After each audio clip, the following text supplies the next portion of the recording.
35 और 40 के बीच में होगा।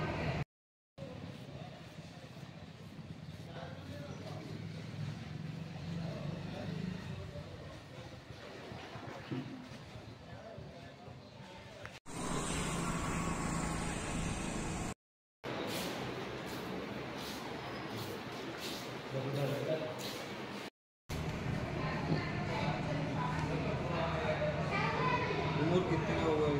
लगभग 35 और 40 के बीच में होगा। রেডি আমি ডক্টর প্রীতম দাস সাবরুম হসপিটালের ইএমও।